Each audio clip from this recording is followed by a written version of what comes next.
श्री गणेशाय नमः। श्री जानकी वल्लभो विजयते। अयोध्या कांड को आगे बढ़ाते हुए दोहा नंबर 28। भूप मनोरथ सुभग बनो, सुख सुबिहंग समाज। भिल नीज मिछाड़न चहती, बचनु भयंकरु बाजु। सियापति राम जय जय राम, मेरे प्रभु राम जय जय राम। अर्थात राजा का मनोरथ सुंदर वन है, सुख सुंदर पक्षियों का समुदाय है।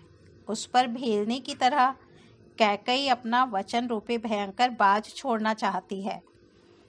वह बोली, हे प्राण प्यारे, सुनिए, मेरे मन को भाने वाला एक वर तो दीजिए। भरत को राज तिलक, और हे नाथ, दूसरा वर भी मैं हाथ जोड़कर मांगती हूँ, मेरा मनोरथ पूरा कीजिए। तपस्वियों के वेश में विशेष उदासीन भाव से, राज्य और कुटुंब आदि की ओर से भली भांति उदासीन होकर विरक्त मुनियों की भांति राम 14 वर्ष तक वन में निवास करें। कैकई के कोमल विनय युक्त वचन सुनकर राजा के हृदय में ऐसा शोक हुआ जैसे चंद्रमा की किरणों के स्पर्श से चकवा विकल हो जाता है। राजा सहम गए, उनसे कुछ कहते न बना, मानो बाज वन में बटेर पर झपटा हो। राजा का रंग बिल्कुल उड़ गया, मानो ताड़ के पेड़ को बिजली ने मारा हो।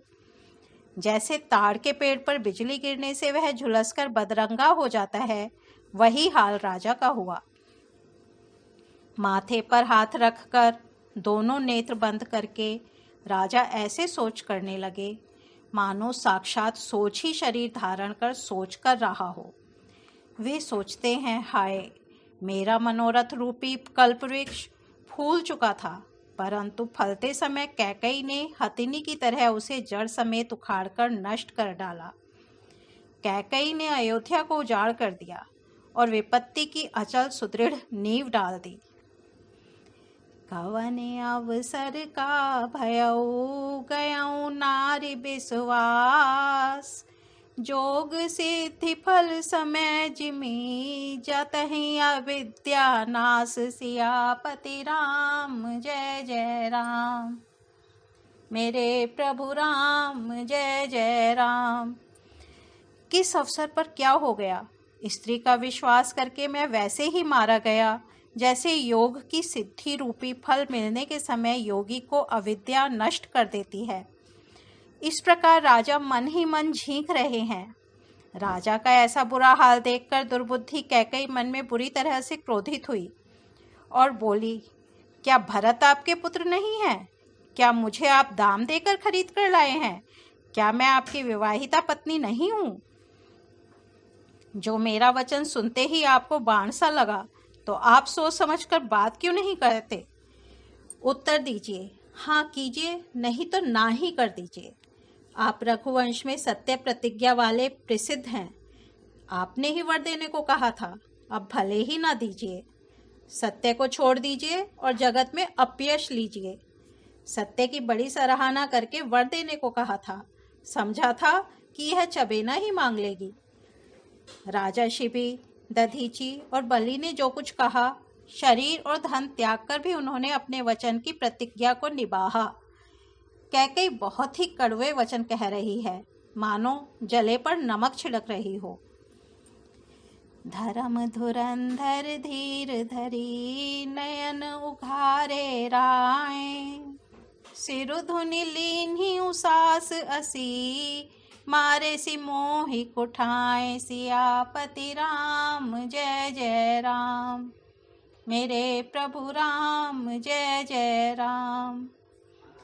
धर्म की धुरी को धारण करने वाले राजा दशरथ ने धीरज धरकर नेत्र खोले और सिर धुनकर तथा लंबी सांस लेकर इस प्रकार कहा कि इसने मुझे बड़े कठोर मारा, ऐसी कठिन परिस्थिति उत्पन्न कर दी जिससे बच निकलना कठिन हो गया। प्रचंड क्रोध से जलती हुई कैकई सामने इस प्रकार दिखाई पड़ी मानो क्रोध रूपी तलवार नंगी मयान से बाहर खड़ी हो। कुबुद्धि उस तलवार की मूठ है, निष्ठुरता धार है और वह कुबरी मंथरा रूपी सान कर धरकर तेज की हुई है। राजा ने देखा कि यह तलवार बड़ी ही भयानक और कठोर है और सोचा, क्या सत्य ही यह मेरा जीवन लेगी? राजा अपनी छाती कड़ी करके बहुत ही नम्रता के साथ उसे प्रिय लगने वाली वाणी बोले, हे प्रिय, हे भीरु, विश्वास और प्रेम को नष्ट करके ऐसी बुरी तरह के वचन कैसे कह रही हो? मेरे तो भरत और रामचंद्र 2 आंखें हैं। यह मैं शंकर जी की साक्षी देकर सत्य कहता हूँ। मैं अवश्य सवेरे ही दूध भेजूंगा। दोनों भाई भरत शत्रुघ्न सुनते ही तुरंत आ जाएंगे। अच्छा दिन शुभ मुहूर्त शोधवाकर सब तैयारी करके डंका बजाकर मैं भरत को राज्य दे दूंगा। लोभु न राम ही राजु कर, बहुत भरत पर प्रीति।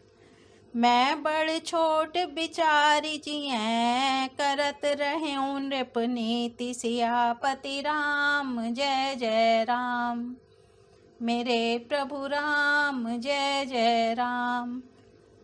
राम को राज्य का लोभ नहीं है और भरत पर उनका बड़ा ही प्रेम है।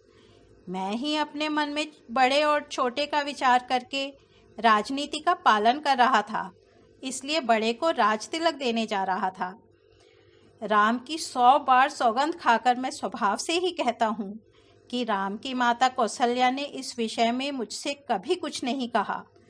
अवश्य ही मैंने तुमसे बिना पूछे यह सब किया। इसी से मेरा मनोरथ खाली गया। अब क्रोध छोड़ दे और मंगल साज सज।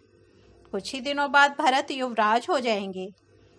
एक ही बात का मुझे दुख लगा कि तूने दूसरा वरदान बड़ी अड़चन का मांगा। उसकी आँच से अब भी मेरा हृदय जल रहा है।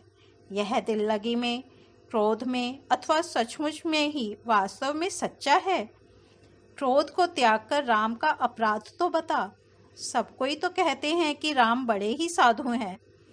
तू स्वयं भी राम की सराहना करती और उन पर स्नेह किया करती थी। अब यह सुनकर मुझे संदेह हो गया है कि तुम्हारी प्रशंसा और स्नेह कहीं झूठे तो न थे। जिसका स्वभाव शत्रु को भी अनुकूल है, वह माता के प्रतिकूल आचरण क्यों करेगा? प्रिया हास रिस परिहरहि, मागु विचारि विवेक। जेहि देखऊँ अब नयन भरी, भरत राज अभिषेक। सियापति राम जय जय राम, मेरे प्रभु राम जय जय राम। अर्थात, हे प्रिय, हंसी और क्रोध छोड़ दे और विवेक, उचित अनुचित विचार कर वर मांग, जिससे अब मैं नेत्र भरकर भरत का राज्याभिषेक देख सकूं। मछली चाहे बिना पानी के जीती रहे और सांप भी चाहे बिना मणि के दीन दुखी होकर जीता रहे, परंतु मैं स्वभाव से ही कहता हूँ, मन में जरा भी छल रखकर नहीं, कि मेरा जीवन राम के बिना नहीं है। हे चतुर प्रिय, जी में समझ देख, मेरा जीवन श्री राम के दर्शन के अधीन है। राजा के कोमल वचन सुनकर दुर्बुद्धि कैकेयी अत्यंत जल रही है, मानो अग्नि में घी की आहुतियां पड़ रही हैं। कैकेयी कहती है, आप करोड़ों उपाय क्यों ना करें, यहाँ आपकी माया चालबाजी नहीं लगेगी। या तो मैंने जो मांगा है सो दीजिए, नहीं तो ना ही करके अपयश लीजिए। मुझे प्रपंच बखेड़े नहीं सुहाते। ओ राम साधु तुम साधु सयाने, राम मातु भली सब पहचाने। राम सिया राम जय जय राम, राम सिया राम जय जय राम। जस कौशला मोर भलता का, तस फलों नहीं देऊं करि साका। राम सिया राम जय जय राम, राम सिया राम जय जय राम। अर्थात राम साधु हैं, आप सयाने साधु हैं और राम की माता भी भली हैं। मैंने सबको पहचान लिया है। कौशल्या ने मेरा जैसा भला चाहा है, मैं भी साका करके याद रखने योग्य उन्हें वैसा ही फल दूंगी। ओ मंगल भवन अमंगल हारी, द्रबहु सो दशरथ अजिर बिहारी। राम सिया राम जय जय राम। राम सिया राम जय जय राम। आज अयोध्या कांड को यहीं विराम देते हैं, कल इसके आगे बढ़ेंगे। धन्यवाद।